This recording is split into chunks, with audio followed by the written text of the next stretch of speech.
ভারতের বিশ্বস্ত বন্ধু আওয়ামী লীগ সরকারের পতনের পর বাংলাদেশের সঙ্গে নয়াদিল্লির সম্পর্ক একেবারে তলানিতে। এই পরিস্থিতিতে বাংলাদেশকে শায়েস্তা করতে বাণিজ্য নীতিতে আকস্মিক পরিবর্তন আনে ভারত। বাংলাদেশের তৈরি পোশাক এবং প্রক্রিয়াজাত পণ্য ভারতের গুরুত্বপূর্ণ স্থলবন্দর পেট্রাপোল, হিলি, মহদীপুর, চ্যাংরাবান্ধা এবং ফুলবাড়ি দিয়ে প্রবেশে নিষিদ্ধ করে নয়াদিল্লি। তবে বাংলাদেশকে শায়েস্তা করতে গিয়ে উল্টো নিজেদের দেশের মানুষকেই বিপদে ফেলেছে মোদী সরকার। স্থলবন্দর দিয়ে বাংলাদেশের তৈরি পোশাক আমদানি নিষিদ্ধ করায় কাজ হারিয়েছেন শত শত শ্রমিক। এতে করে পশ্চিমবঙ্গের সীমান্ত জেলাগুলোতে এক গভীর অর্থনৈতিক সংকট তৈরি হয়েছে। এমন পরিস্থিতিতে বন্দর ভিত্তিক জীবিকার ওপর নির্ভরশীল হাজার হাজার পরিবারের জীবিকা ঝুঁকির মুখে পড়েছে। গত মে মাস থেকে বাংলাদেশের তৈরি পোশাক এবং প্রক্রিয়াজাত পণ্য ভারতের গুরুত্বপূর্ণ স্থলবন্দর পেট্রাপোল, হিলি, মহদীপুর, চ্যাংরাবান্ধা এবং ফুলবাড়ি দিয়ে প্রবেশে নিষিদ্ধ করেছে দেশটির কেন্দ্রীয় সরকার।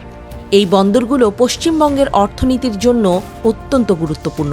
এখন থেকে এই ধরনের সমস্ত পণ্যগুলো অনেক দূরবর্তী কলকাতা এবং নাভা সেভা সমুদ্র বন্দর দিয়ে আমদানি করতে হবে ভারতকে।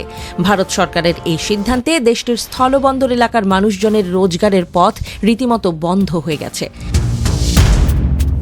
দক্ষিণ এশিয়ার বৃহত্তম স্থলবন্দর পেট্রাপোল দিয়েও ভারত বাংলাদেশের প্রায় ৭০% স্থল বাণিজ্য সম্পন্ন হতো। বন্দরটিতে দৈনিক ৬০০ থেকে ৭০০ ট্রাক চলাচল করত। কিন্তু ভারত সরকারের নতুন বাণিজ্য নীতির কারণে বিগত কয়েক সপ্তাহের পেট্রাপোল বন্দরের ট্রাক চলাচল ৩ গুণ কমে এসেছে। এর ফলে লোকজনের আনাগোনা কম হওয়ায় এই স্থলবন্দরের আশপাশের অনেক দোকান বন্ধ হয়ে গেছে।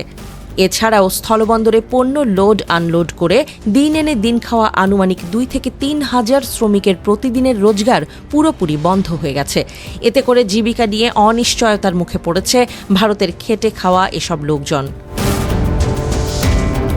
সমীর বিশ্বাস নামে এক শ্রমিক দ্য ওয়েরারকে হতাশা জানিয়ে বলেন, পরিস্থিতি এখনই স্বাভাবিক হবে বলে মনে হচ্ছে না। আমরা শুনেছি বাংলাদেশের নির্বাচনের পর হয়তো কিছু পরিবর্তন হতে পারে, কিন্তু এখানে কি হবে কে জানে। কতদিন আর অপেক্ষা করব? আমি এখন অটো রিকশা চালানো শুরু করেছি। ভারত সরকারের নতুন বাণিজ্য নীতির কারণে পশ্চিমবঙ্গের শ্রমিকরা কষ্টে দিন কাটাচ্ছেন, বিষয়টি স্বীকার করলেন বনগাঁ উত্তরের বিজেপি বিধায়ক অশোক কীর্তনিয়া। তিনি বলেন, এটা সত্য যে স্থলভিত্তিক আমদানি রফতানি বন্ধ হয়ে যাওয়ায় এখানকার অনেক দরিদ্র মানুষ ক্ষতিগ্রস্ত হচ্ছে।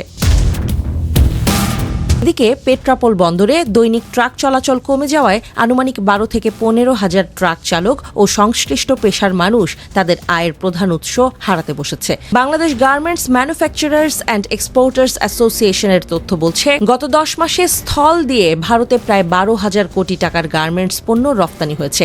তবে ভারতের নিষেধাজ্ঞার কারণে স্থলপথের পরিবর্তে সমুদ্র বন্দর দিয়ে পণ্য পাঠাতে হবে। এতে খরচ বাড়বে। অন্যদিকে বাংলাদেশি ব্যবসায়ীদের খরচ বাড়লে বেশি দামে ভারতের কাছে পোশাক রপ্তানি করা হতে পারে। এতে করে ভারতে বাংলাদেশি পোশাকের দাম বাড়ার সম্ভাবনা রয়েছে। এতে বাংলাদেশি সাশ্রয়ী দামের সাধারণ ভারতীয়দের নাগালের বাইরে চলে যাচ্ছে। হাওড়াহাটের ব্যবসায়ী শেখ সোহেল বলেন, বাংলাদেশ থেকে যে পণ্য আসতো তা ভারতের গরিব মানুষ কিনতে পারত, কিন্তু বাংলাদেশি পোশাক এখন বেশি দামে বিক্রি হচ্ছে। এ থেকে বোঝা গেল নয়াদিল্লির নতুন বাণিজ্য নীতির কারণে বাংলাদেশের চেয়ে বেশি বিপদে পড়েছে ভারতীয়রাই।